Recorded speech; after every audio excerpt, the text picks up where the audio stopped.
I would like you to picture the world as we know it right now, okay?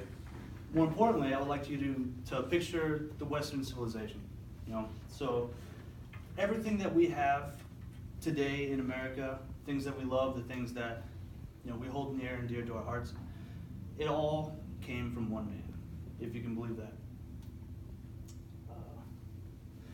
He was a great man, and he also, there was a possibility that he had 70 cities, which 26 cities were confirmed after himself. One was named after his childhood horse.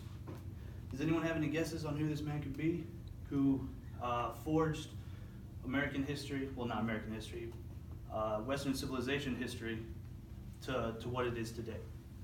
Alexander the Great. Alexander the Great. That is correct.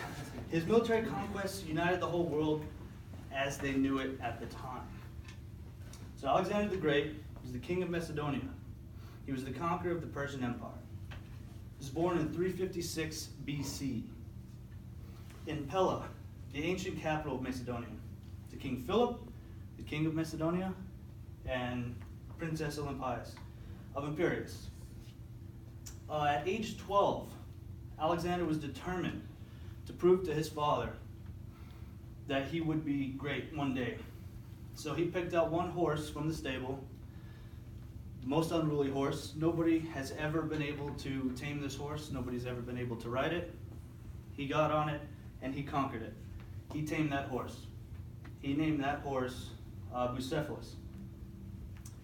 On that day, a gentleman by the name of Plutarch had commented on, he had said, Philip and his friends looked on in silence and anxiety for the result, till seeing him turn at the end of his career and come back rejoicing and triumphing for what he had performed. They all burst out into acclamations of applause, and his father shedded tears. It is said for joy. He said, O my son, look thee out a kingdom equal to and worthy of thyself, for Macedonia is too small. The meaning behind that is his kingdom that he was granted, that he will once rule, is not big enough for him. He can take it upon himself, use his determination and will to make it bigger, or he can stick with the status quo, what he was given, and that's it. He wouldn't accept that. When Alexander was 13, his father hired one of the world's greatest minds at the time, the philosopher Aristotle, to personally train him, teach him, educate him, make him, the best that he could be, complete his potential. His education spanned past the regular philosophical and academic studies. When he turned 16, his father actually left for military conquest and was left in control of the entire kingdom. Events had arose. There were rebels that had attacked him. He took it upon himself to defend his home, and he won at only 16. It's pretty amazing, if you ask me. When he had ruled in place of his father, and after he had beat those rebels, he took their stronghold and he named it after himself. Alexandropius, Tropolis, wherever. Alexander, basically. 2 years later, he was granted a commanding post among the world's greatest generals. World's greatest minds of military conquest, he was right there. Only 18. He was able to use his own strength, will, determination, his mind, his military strategic power, and ideas to defeat one of the world's greatest military forces as well. They were called the Theban Secret Band.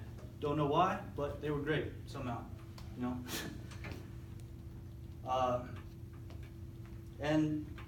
escalations have rose with the Persian Emperor Darius and everything. His father was killed, and he made a vow to himself and to all of his constituents.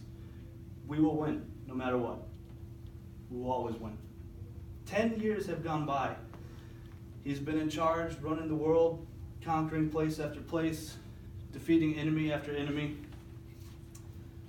And when he finally gets to his arch-rival's palace, the capital of Persia, he finds King Darius dead on his couch.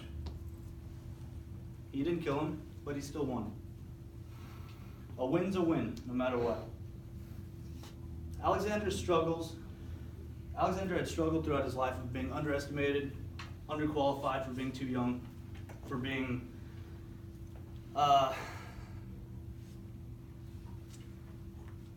looked over. Nobody thought that he was going to be this great.